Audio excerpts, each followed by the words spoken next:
Isang mapagpalang araw, Sir Seth, at sa lahat ng tagapakinig sa channel mo. Tawagin niyo na lamang po ako sa pangalang Mario, taga-Antique. Nais ko lamang ibahagi ang aking karanasan noong ako'y nasa edad 30 mahigit na. Ang kababalagang yun kasi ang siyang hindi ko makakalimutan. Magpasa hanggang ngayon. Ilang dekada na akong karpentero sa aming lugar ng mga panahon na yon. Ako din ang kalimitang tinatawag ng aking mga kabarangay tuwing may mga ipapaayos o ipapagawa. Kaya kahit mga baguhan sa aming lugar, kilalang kilala ako. Nalubos ko namang ipinagpapasalamat. Na mga panahong yon ay tanging pagiging karpentero lamang ang siyang ikinabubuhay ng aking pamilya. May dalawa akong pinapaaral na kapatid at buntis pa ang aking asawa sa panganay naming anak. Kaya doble kayod talaga ako para kumita ng pera. Kahit naman kasi may asawa na ako ay hindi ko pa rin inaalis ang obligasyon sa pagpapaaral sa mga kapatid ko noon. Wala na kasi ang ama ko at ako na lamang ang tanging inaasahan ng aking inang tutulong sa pag-aaruga sa mga kapatid kong nag-aaral noon. Kapag nakatapos naman ang mga yon sa pag-aaral ay wala na magiging problema. Pwede na kaming magkanya-kanyang sikap sa buhay. Na mga panahong yun rin ay masasabi kong maayos sa tahimik naman ng baryo kung saan kami naninirahan ng pamilya ko. Payapa at wala ako mga kababalagang nakikita o naririnig. Siguro kung meron man, baka yun yung mga katatakutan na tungkol sa multo lamang ang naririnig ko. Bukod doon, wala na. Pero isang araw ay bigla na lamang nagbago ang lahat ng may bagong salta sa lugar namin. Magmula nang dumating sa baryo namin si Aling Sita at ang apo nitong lalaki, ay sunod-sunod na mga pangyayaring hindi kapanipaniwala. Gaya na lamang ng marami ang mga alagang hayop ang namamatay at nawawala. At ang nakapagtataka pa ay hindi ordinaryo ang kanilang pagkamatay. Wakwak ang mga tiyan at wala ng mga lamang loob nito. Wala ding mga bakas ng dugo na parabang sinipsip ng sinipsip talaga ang bangkay ng hayop ng kung sino mang demontres na pumatay. Dahil nga sa sunod-sunod na nakakariwarim na pangyayari, ay hindi na mapalagay ang mga kababaryo ko dahil sa takot at pangambang nararamdaman. Kaya't isang beses ay nag-usap-usap ang mga kababaryo ko para malutas na ang kababalaghang nangyayari. Pare Mario, tara sa barangay. Nagpatawag si Kapitan ng pagpupulong. Tawag sa akin ng isa sa mga kababaryo kong si Bandoy. Isang umagang nagkakape ako sa labas. Nagtataka namang tinanong ko siya kung ano ang gagawin sa barangay noon. Bakit ang aga naman yatang nagpapatawag ni Kapitan ng pagpupulong? Pasado 7:00 pa lamang ng umaga. Napapakamot namang sinabi sa akin ni Bandoy na tungkol yata umano sa bali-balitang may mga aswang nga ang pag-uusapan. Kaya lahat ng mga kababaryo ay pinapatawag ni Kapitan para makapaghanda at malaman kung ano ang mga dapat gawin. Baka daw kasi darating ang panahong hindi lamang mga alagang hayop ang pupunteryahin ng hindi pa matukoy-tukoy na nilalang, kundi pati na mga kabataan at sanggol, maging ang mga buntis. Alam mo na, hindi na ligtas dito sa lugar natin kaya't kailangan na nating kumilos bago pa mahuli yung lahat. Dagdag niyang sabi. Baka naman mga ligaw na hayop lang yung namiminsala dito sa baryo natin, pre. Alam mo namang nakaraan lang usap-usapang may malaking ahas daw dyan sa looban ng gubat, diba? Baka yun yung nambibiktima sa mga alagang hayop. Wika ko pa. Nagkibit balikat lang ang kausap ko. At sinabing hindi niya raw masasabi kung ang bali-balita bang dambuhalang ahas ang nangangain ng mga alagang hayop o may iba pa. Sige na, sumama ka na sa akin para malaman natin kung ano yung mga dapat gawin. Tumango ako at sinabi ritong sandali lang na magpapalit lamang ako ng damit noon. Mabilis ko nang inubos ang kape at nagbihis na. Na makita naman ako ng asawa kong nagbibihis ay tinanong niya ako kung saan ako pupunta. Wala naman daw akong pasok sa trabaho, kaya bakit bihis na bihis ako noon? Sinabi ko naman sa kanyang sasama lamang ako kay Parang Bandoy sa barangay. Nagpapatawag kasi ng pagpupulong si Kapitan.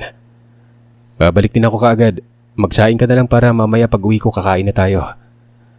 Wika ko sa kanya. Tumango ang asawa ko at bago ako lumabas ng bahay, ay sinabihan niya akong mag-ingat at umuwi na rin kaagad pagkatapos ng pagpupulong.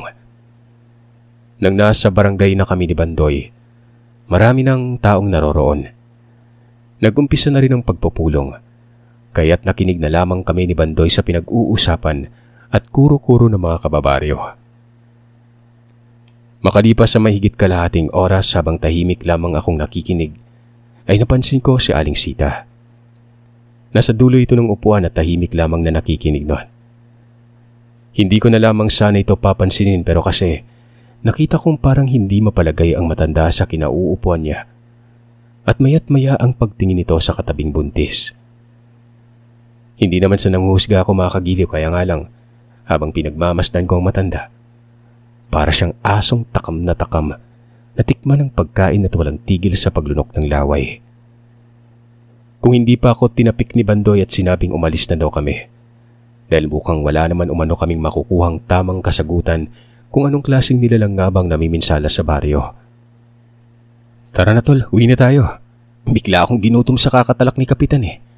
Kanina pa salita ng salita pero hindi naman sinasabi kung ano yung mga dapat gawin. Balak niya pa yatang ikwento yung talambuhay niya, sabi ni Bandoy at nauna nang maglakad palabas ng barangay. Hindi na ako nagsalita pa at agarang sumunod na lamang dito. Nang medyo makalayo na kami sa barangay ay narinig kong may tumawag sa pangalan ko. Nang lingunin ko kung sino ang nagsalita, si Manang Rosa yon.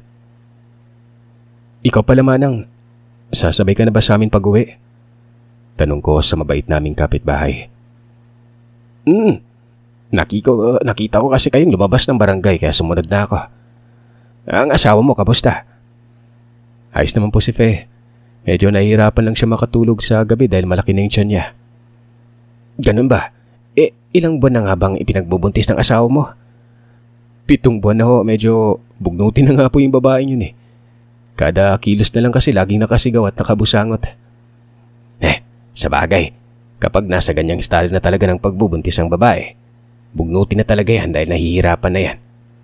Pero 2 buwan na lang namang pagtitiis eh, manganganak na yan.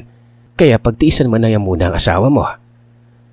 Tumango ako at sinabi ditong sana nga lang ay magiging maayos ng lahat para walang magiging problema sa panganganak ng misis ko. Nitong nakaraan nga ay marami ng karamdamang nirereklamo yon. Sa tuwing hindi din siya nakakatulog sa gabi ay kung ano-ano na lamang ang mga sinasabi ng asawa kong yon.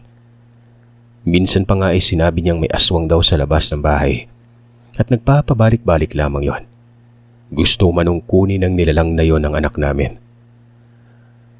Ay, ganun talaga yata yung mga babaeng nagbubuntis kung minsan eh, napapraning na. Aswang? Alam mo par, totoo yung mga aswang, maniwala ka sa akin. Yung sinasabi ng asawa mo, pwedeng totoo yan. Singit ng wika sa akin ni Bandoy. Siya mauna na pala ako sa inyo. May importante pa akong gagawin ha. Sabat ni Manang Rosa at nagpatiuna ng maglakad. Nangyari sa matandang yan. Parang aligagang maglakad palayo ah. Kala ko ba gusto niyong sumabay sa atin? Tanong ni Bandoy at napatingin sa matandang nagmamadaling maglakad palayo. Ewan ko, hindi ko alam pre. Oh, maiba ko nga pala. Sa tingin mo, sino kayong salarin yung pumapatay sa mga alaga nating hayop? Hindi ko din alam pre. Pero alam mo pre, may pinaghihinalaan na ako kung sino yung salarin, sabi ni Bandoy. Tiningnan ko ng may pagtatakang kababaryo ko at tinanong siya kung ano at sino ang pinaghihinalaan niya. Nakita mo yung bago nating kapitbahay? Si Aling Sita, yung matanda sa una ng bahay niyo. Oh, bakit? Ano meron kay Aling Sita? Sandaling nagpalinga-linga muna si Bandoy at sa mahinang boses nito ay sinabi niya sa aking malakas ang hinala niyang aswang ang matanda. Nanlaki ang mga mata ko at tinanong siyang muli kung totoo ba ang sinasabi niya. Tumango ito at nagwikang siguradong sigurado siya dito. May katunayan ka bang aswang talaga yung bago nating kapitbahay? Baka mamaya niyan mapasama pa yung kapitbahay natin yun ha, dahil dyan sa sinasabi mo. Wala pa. Alam ko namang hindi ka kaagad maniniwala eh. Pero hahanap ako ng katibayan. Nagsasabi talaga ako ng totoo. Tandaan mo yan, par. Hindi ako susuko hanggat patuloy pa rin may masasamang nilalang yung nagpapagala-gala dito sa lugar natin. Bahala ka nga. Pero ito lang mapapayo ko sa iyo, tol, ha. Hanggat wala pang patunay na si Aling Sita talagang sala rin, itiko mo yung bibig mo. Huwag mong ipagsabi sa baryo natin yung hinala mo dun sa bagong salta, kawawa naman. Dagdag ko pang wika. Mahirap nang magpakalat ng mga kwentong hindi pa naman napapatunayang totoo talaga. Kilala niya naman ang ibang mga kapitbahay namin. Madaling maniniwala sa mga kuro-kurot. Ang malala pa ay baka sugurin ng iilang mga kapitbahay ang matandang walang kaalam-alam na pinaghihinala ang aswang. Tumango naman ang kaibigan ko at nangakong hinding-hindi niya ipagsasabi. Pero oras na mapatunayan niyang aswang ito, hindi daw siya magdadalawang isip na ipagkalat sa baryo ang lihim nito. At siya mismo ang papatay doon.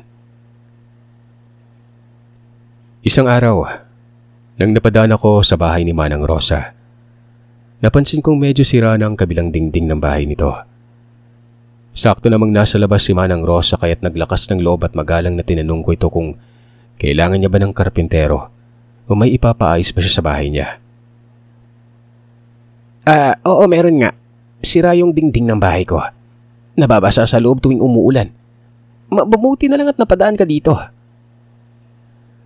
Napakabait ng matandang ito, Sir Seth. Mabait sa mga bata, walang nagiging kaaway. Mapagbigay din ito sa kapwa kaya't kahit na mag-isa lamang itong namumuhay, ay marami ang mga taong nag-aabot dito na makakain.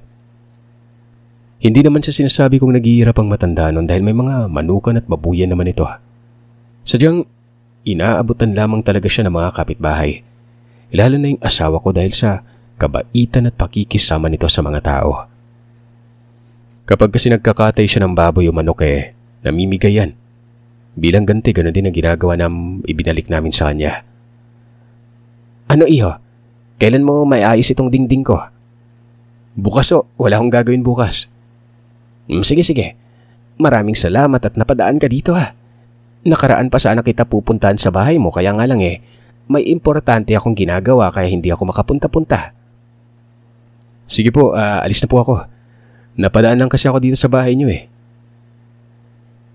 Kinabukasan maaga akong pumunta sa bahay ng matanda para mas mapabilis ang pag-aayos ko ng bahay niya. Sa kinatanghalian kasi ay balak kong pumunta sa bahay ni Bandoy para ayain itong pumunta sa Karatig Baryo. Dahil may ipapatrabaho ang isa sa mga suki kong nagpapanday palagi. Pagdating ko sa bahay ni Manang Rosa noon, masayang sinalubong niya ako. Inalok niya muna ako ng kape bago nag-umpisa. Pero tinanggihan ko siya dahil kailangan kong madaliin ang gagawing trabaho na may lalakarin kasi ako sa kinatanghalian. Kaagad na itinuro sa akin ni Manang Rosa kung ano ang aayusin ko. Malapit lang naman sa pintuan ng nasirang dingding na sinasabi ko sa inyo mga kagiliw. Butas na kasi yung mga dingding dahil na rin siguro sa katagalan kaya inaanay na. Pagpasok ko sa loob ng bahay, bumungad sa akin ang napakadilim at may kalakihang bahay na matanda. Kahit na mag-isa lamang itong naninirahan. Habang inilibot ko ang aking tingin sa kabuuan ay napansin kong napakagulo sa loob. Nakakalat ang mga damit nito na parang may nagrambulan ng mga lasing. Basag din ang ibang mga kagamitang nakadisplay sa sala at walang ayos sa mga upuan. Makaraan ng ilang sandali ay hindi ko napansing nakatingin na pala sa akin si Manang Rosa. Pasensya ka na iho, hindi pa kasi ako nakapaglinis. Ayos lang po yun, ganyan din naman minsan sa bahay namin Magulo din, lalo na kapag pumupunta yung mga kapatid kong nag-aaral. Matapos niyang maituro ang mga dapat kong gawin ay kaagad ko nang inumpisa ng pag-aayos ng mga sirang dingding. Ilang minutong nakalipas ay nakitang lumapit sa akin si Manang Rosa. Tinanong niya ako kung ayos lang ba umano ako. Kung hindi ba daw ako nahirapan sa pag-aayos. Hindi naman ayos lang po ako. Nga pala iho, pwede ba akong pumunta mamaya sa bahay niyo? Magluluto kasi ako ng ulam. Bibigyan ko lang sana ang asawa mo para naman kahit papanay makahigop ng sabaw. Opo, wala namang problema. Lagi lang namang nasa bahay yung misis ko. Kahit nabala ako sa ginagawa ay nasipat ko sa gilid ng mga matang. Tila kakaibang pagkakangiti ng matanda nung sinabi ko sa kanyang pwede siyang dumalaw sa bahay. Pero noong tiningnan ko naman siya ay formal naman ang mukha nito. Napawika pa nga ako sa isipan ko na baka namamalikmata lamang ako nan. Siguro dahil sa pagmamadali ko makatapos sa ginagawa. Kaya kung ano-ano na lamang ang napapansin ko. Para hindi na kung ano-ano pang napupuna ko ay binilisan ko na lamang ang ginagawa noon. Na magtatanghalian na ay nilapitan ako ni Manang Rosa at tinayang kumain. Namamaya ko na lamang umano tapusin ang ginagawa. Kagad ko namang binitawan ang bitbit kong martilyo at sumunod sa matandang naglakad papuntang kusina. Nang nasa kusina na kami mga kagiliw, ay gayon na lamang ang pagkunot ng noo ko sa kadahilan ng kakaibang malansang amoy ang nalalanghap ko at para akong sinapak sa pagmumuka. Parang may amoy mapanghi at dumi ng pusa noon. Sandali akong nagpalinga-linga para hanapin kung nasaan banda ang amoy. Nang hindi ko yun nahanap, ay doon lamang sumagi sa isipang wala nga palang alagang aso o pusa ang matanda. Maliban na lamang sa mga baboy at manok. Iho, maupo ka na at lalamig na ang pagkain. Hindi ko maiwasang mamangha habang pinagmamasdan ang iba't ibang putahing nakahanda sa pag. Dinahig pa ay may handaan sa bahay na yon. Tinanong ko si Manang Rosa kung may bisita pa siyang darating, kung bakit ang dami niyang inihandang pagkain. Sinabi nitong wala. Marami lang umano talaga siyang nailuto dahil ibibigay niya mamaya ang ibang mga niluto niya sa mga kapitbahay. Kahit na may hindi ako magandang nararamdaman sa bahay ni Manang at parang may kakaiba siyang tinatago ay hindi ko pa rin maiwasang humanga dito. Unang tinikman ko ang dinuguang ulam na nasa mangkok. Samyo pa lang kasi nito ay hindi ko na mapigilan ng sariling matakam. Pero nang tikman ko na ang dinuguan, kamuntikan na akong masuka dahil sa hindi ko nagustuhan ang lasa noon. Sobrang napakalansa. Parang hilaw pa yata ang ibang lamang loob. Ang tabang rin na parabang hindi man lamang yun nilagyan ng asin at iba pang panglasa. Hindi ko ipinahalata sa matandang nasusuka ako sa niluto niya. Sa halip ay tinanong ko siya sa magalang na boses kung hindi ba siya mahilig sa malalasang pagkain noon. Napansin ko kasing matabang ang niluto niyang pagkain. Alam ko kasi, iho, kapag tumatanda na tayo ay medyo bawas-bawas na tayo sa malalasang pagkain. Wika nito. Sabagay, tama ho kayo dyan. Kaya nga yung asawa ko, pinagsasabihan ko siyang palaging wag alatan yung niluluto niyang ulam para malayo sa sakit, lalo na sa kidney. Tugon ko sa matanda, para malibang ito't hindi ako nito mapansing konti lang ang kinakain. Sa paglipas ng mga oras ay hindi ko na talaga makayanan pang malansang amoy sa loob ng bahay. Binilisan ko pang ginagawa at nang matapos na ay nagmadali na akong umalis noon. Habang naglalakad palayo sa bahay ng matanda ay saka ko palang naisip na kung gaanong kalinis tingnan ng matanda sa panlabas na kaanyuan. Grabing kadugyot naman ito sa loob ng bahay. Daig pa ang kulungan ng baboy sa sobrang baho kapag hindi yun nalilinis. Kinahapunan pag-uwi ko sa bahay. Galing ako sa Karatig Barrio kasama ang kaibigan kong si Bandoy. Nadatnan ko si Manang Rosa. May inabot siyang mangkok sa asawa ko.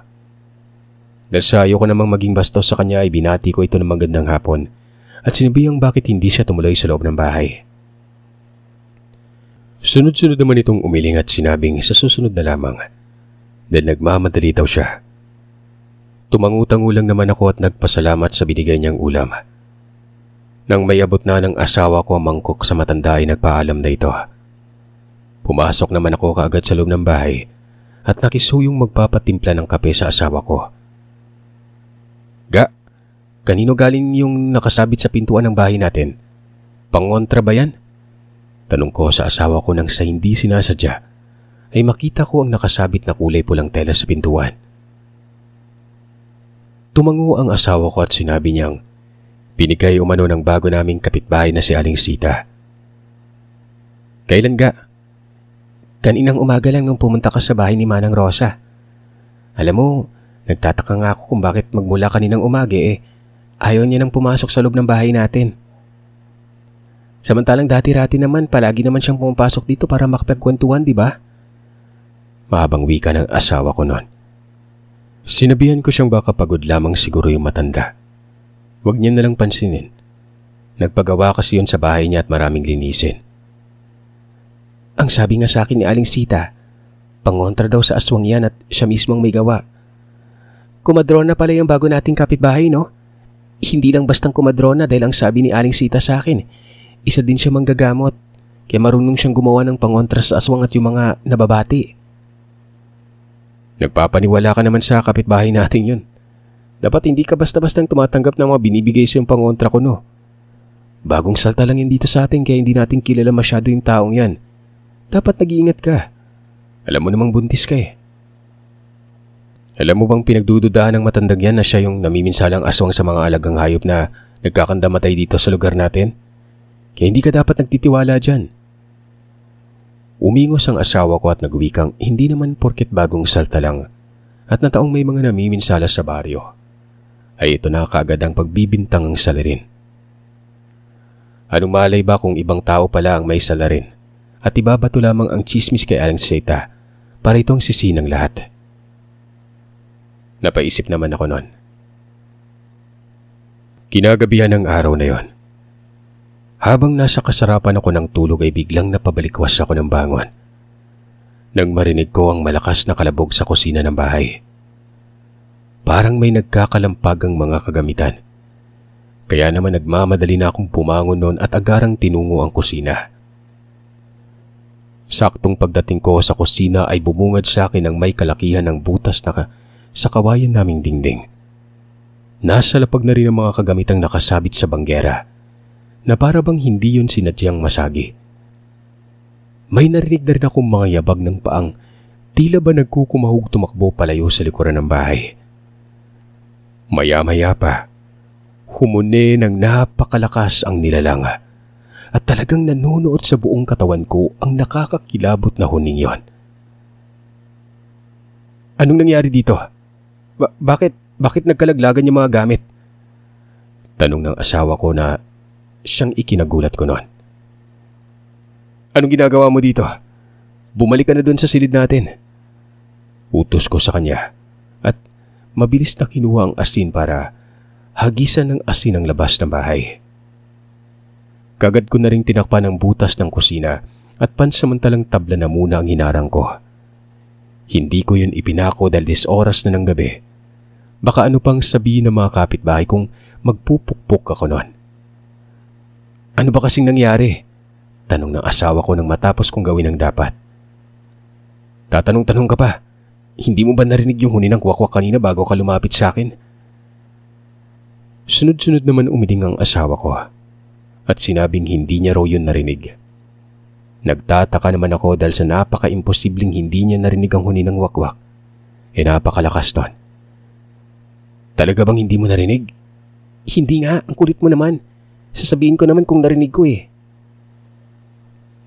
Kinabukasan, kumalat na sa lugar naming aswang si Aling Sita. May nakakita umano sa matandang pumunta sa sapa ng 10 oras ng gabi at may nilalantakan. Napag-alaman ko ring si Manang Rosa ang nagpakalat nun. Magagalit na sana ako nun kay Bandoy dahil buong akala ko ay ito ang nagsabing aswang si Aling Sita. Isa kasi si Bandoy sa mga naniniwala nun. Sabi ko naman sa'yo, aswang talaga yung matandang yan pare. Kung ako sa'yo, wag mong hayaang maglalapit ang asawa mo dun sa matandang yun. Huwag ka namang mambintang pre. Baka nagkamali lang si Manang Rosa sa inaakala niya. Baka ibang nilalang yung nakita niya, hindi si Aling Sita. Mabait naman yung pakikitungo ng matandang yun sa asawa ko. Nako, yan. Diyan nadadali mga inosenteng tao. Magaling magbalat kayo yung aswang. Kung gugustuhin ka nun, kaya nung magkunwari at maging anghel sa harapan ng maraming tao eh. Kaya sana hanggat di pa huli yung lahat, umiwas na yung asawa mo sa pakikipaglapit dun sa matandang yun. Hindi ko na lamang pinatulan ang sinabi ni Bandoy. Sa halip ay inaya ko na lamang siyang mangaso kami para kahit papano makalibre kami ng ulam Pumayag naman ang kaibigan ko kaya't agaran na nga akong naghanda ng gamit para sa pangangaso nun. Bago ako umalis ay binilinan ko na muna ang asawa kong wag nang masyadong makipaglapit sa bago naming kapitbahay. Kung gusto niya makakausap ay pumunta siya sa bahay ni nanay para may makausap siya. Sinimangutan lamang ako ng asawa ko at hindi na tumugon pa. Nang pumasok na nga kami sa kagubatan para maghanap ng mauulam, ay walang humpay pa rin ang pagkikwento ni Bandoy tungkol sa bagong salta. Tamang kinig lang ang ginawa ko dahil ng mga sandaling yon. Ay hindi ko alam kung bakit hindi ako kumbinsido sa sinasabi ni Bandoy na aswang ang bago naming kapitbahay. Kahit naman pinagbabawalan ko ang asawa ko makipaglapit sa matanda, ay hindi pa rin ako naniniwalang aswang ito. Unang tingin ko pa lang kasi sa matandang si Aling Sita, ay magaan ang aura niya at mukha namang mabait. Sa kakadaldal ng kaibigan ko ay hindi ko na namalayang malayo na pala kami sa baryo. Umakyat kami sa bundok para doon mangaso. Makalipas sa mahabang oras ay nawili na ako sa panghuhuli ng mga ligaw na hayop. Kaya naman hindi ko na namalayan ang oras. Kung hindi pa ako inaya ni Bandoy na bumaba na ng bundok, ilang minuto na lang ay tuluyan ng lamunin ng dilimang liwanag. Bitbit ang mga nahuling ligaw na hayop ay nagmadali na nga kaming bumaba doon. Dahil nga sa may kalayuan ng bundok na napuntahan namin kung kaya't mag-aalas 7 na ng gabi kami nakarating sa paanan nito. Pagdating namin sa may sapa ay huminto muna kami ni Bandoy para maghugas ng braso at mukha nun. Grabe, ginabi na tayo. Dinig kong wika ni Bandoy. O nga hindi ko nga rin napansin yung oras. Masyado tayong naaliw sa pagganap ng mga ligaw na hayop pa. Magsasalita pa sana ako. Nang sa walang ano-ano ay nakarinig ako ng mahihinang ingay. Para bang sitsit yon. Sandali kong itinigil ang paghihilamos at nagpalinga-linga sa paligid para hanapin ang ingay na naririnig ko. Nakailang beses pa akong tumingin-tingin sa paligid pero wala akong nakikita. Ultimong ang kaibigan ko ay napansin kong tumigil na rin sa ginagawang paghilamos at lumingon-lingon na sa paligid. Maya-maya pa ay muli na naman akong nakarinig ng ingay. Pero hindi na yun parang sit-sit lang, kundi para na itong hayop na nasusuka o yung sumisingap-singap sa kawalan. Nagkatinginan kaming dalawa ni Bandoy. Pagkatapos ay marahang umahon sa tubig at tinuntun kung saan naroroon ang ingay na naririnig namin. Habang dahan-dahan akong naglalakad, Sir Seth, hawak-hawak ang baril na ginagamit kong pambaril ng mga ligaw na hayop nun. Ay ramdam na ramdam ko ang pangangatog ng kamay ko. Kakaiba ang klima ng hangin sa paligid.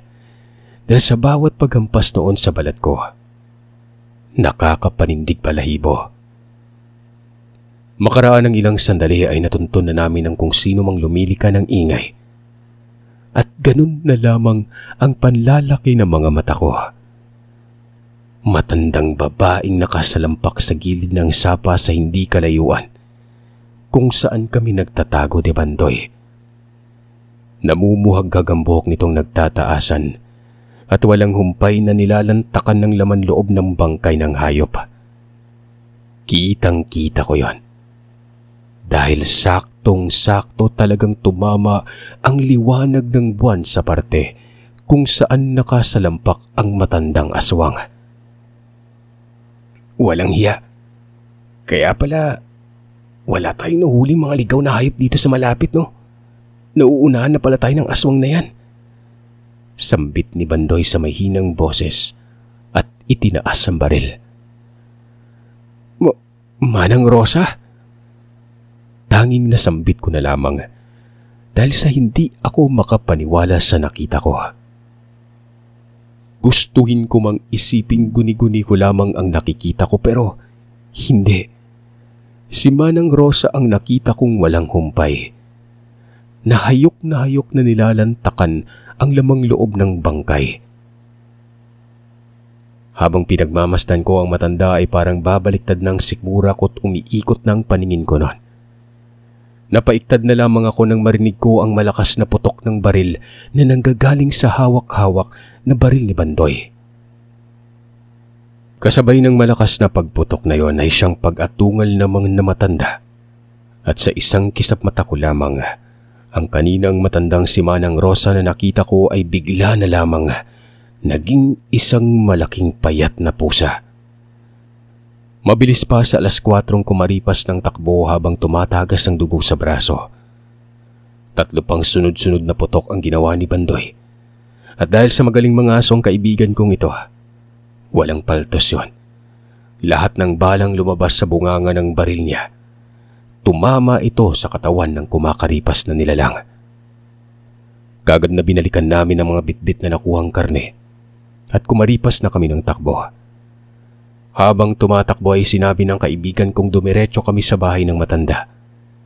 Kailangang maunahan namin ito bago pa man makarating ng sa ganon ay hindi magamot ng aswang ang sugat na natamo niya. Pigil ang hiningang sumunod na lamang ako sa kaibigan ko. Pagdating nga namin sa bakuran ng bahay ni Manang Rosa, ay nagsisisigaw si Bandoy at sinabi niyang kilala niya na ang aswang at nabaril niya yon. Nagsipaglabasan naman ng mga kapitbahay namin sa ginawang pag-iingay ng kaibigan ko. Nang makalapit ang mga ito ay inilahad ni Bandoy ang lahat. Wala namang pag-aalinlang pinasok ng mga kapitbahay ang bahay ng aswang. Hinalughog. Ako naman, dahil sa nag-aalala ako sa misis ko, hindi na ako pumasok sa bahay ni Manang Rosa. Patakbo akong umuwi sa bahay at kinamusta ang misis ko. Takang-taka naman ang asawa ko at nagtanong kung ano ang kaguluhan, kung bakit nagsipaglabasan ng mga kapitbahay namin. Sinabi ko naman sa kanya ang tungkol sa nasaksihan ko at tungkol sa aswang na binaril ni Bandoy noon. Halos hindi naman makapaniwala ang asawa ko dahil sa kilalang mabait na tao si Manang Rosa sa lugar namin. Bukod sa mabait at mapagbigay pa ay hindi ito nakikihalo sa tsismisan ng mga matatanda. Nang gabing yon, walang matandang Manang Rosa ang nagpakita, Sir Seth. Magdamag na inabangan ng mga kabarangay ang aswang pero ni Anino ay walang nakakita. Ang tanging nakita lamang ng mga taong naghahalughog ay ang mga butot mga damit na nakasiksik sa dingding ng bahay at may mga bahid pa ng dugo. May iilang bote din ng langis silang nakita at malakas ang hinala nilang yun ang ginagamit ng matanda kapag sinusumpong na ng pagiging aswang. Makalipas ang mahigit 1 linggo, ay hindi na talaga nagpakita pang nilalang. Hinalughog na rin ang kagubatan sa pag-aakalang nalagutan na ng hininga ang aswang kaya't hindi nakarating sa bahay. Pero walang nakitang kahit na ano ang mga taong humahalughog noon.